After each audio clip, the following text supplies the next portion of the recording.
večer, milí tifáci. Vítáme vás u další lekce německého jazyka. Alles Gute. Tak to vždycky bývá zvykem, vážení přátelé, na Silvestra si vzít nějaké veselé masky. Ano, a my jsme si dnes také vzali takové... Karl a Egon nás vítají v silvestrovském kurzu Alles Gute. Egon nyní použil pěknou anekdotu v hornosaském dialektu, ale to je vlastně taková nepřeložitelná slovní říčka. Ale napřed si A už jsou tu slovíčka. Der Spaß. Legrace. Der Spaß. Legrace. Der Gas. Plyn. Der Gas. Plyn. Die Gasmaske. Plynová maska. Die Gasmaske. Plynová maska. Der Maskenball. Maškarní bál. Der Maskenball. Maškarní bál. Nyní si řekneme celé věty. Je kapitán Blackout. A tohle je Lucia Hoda, jeden ze 3 dialektiků. A zlobí se. Pánové se dohadují, jestli je vhodné takto zakončit poslední den v roce. No tak to asi opravdu není domluvené, ale tohle je vážně příliš.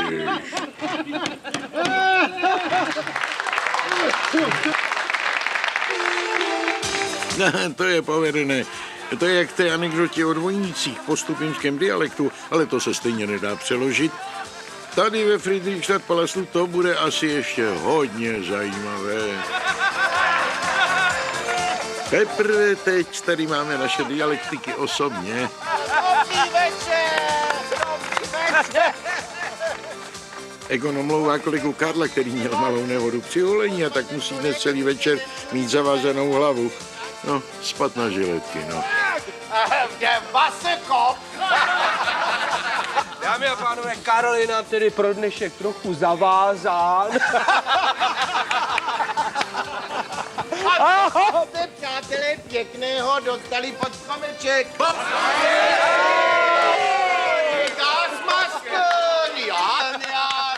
Egon teď vypráví příhodu o tom, jak u nich v Drážďanech jednou za války vešel plyn. Ale znáte to, plyn vejde vždycky, když to zrovna nečekáte, tedy vejde, nejde, no.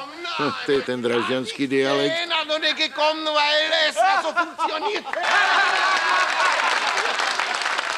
Vejde, nejde, to je vlastně taková slovní říčka, ovšem v němčině je to vtipné. Dámy a pánové, jste demokrati? To je asi nošení dříví do lesa, ptát se německých demokratů, jestli jsou demokrati. Správný čas na správném místě? Jo! Pak nám jistě dovolíte vylosovat jednoho z nás. Jo! Který si bude muset nechat masku na hlavě až do konce roku 2000! A už přichází asistentka, přináší kámen, nůžky a papír k losování. S typickým německým humorem nese kladívko, kružítko a kámen nám schází. No, tak to přeci asi nebylo domluvené, přátelé, to ne. To bylo trochu překvapení pro zkušené humoristy. Egon je trochu zmatený. Mluví o jakémsi blackoutu. Ostatně takové blackouto právě přijíždí a z náhodných kolem jedoucích se stávají hlavní hosté večera. Tak to je tedy hezký příklad šlezvicko-holštínské improvizace, přátelé.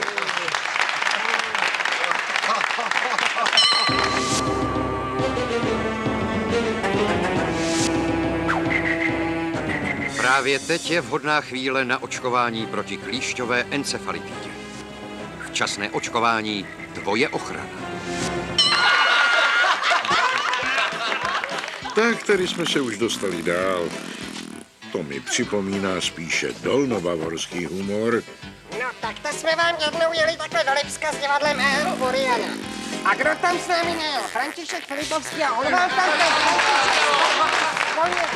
Nou ja, das war damals in Marienbad. Wir waren wir zusammen mit Maria und wir waren im Badezimmer damals. Und das war so... Atmosféra nám tu, přátelé, pěkně začíná houstnout. byli s pivcem na tom pokoji a říkali jsme si, ten František, ten to snad nepřežije.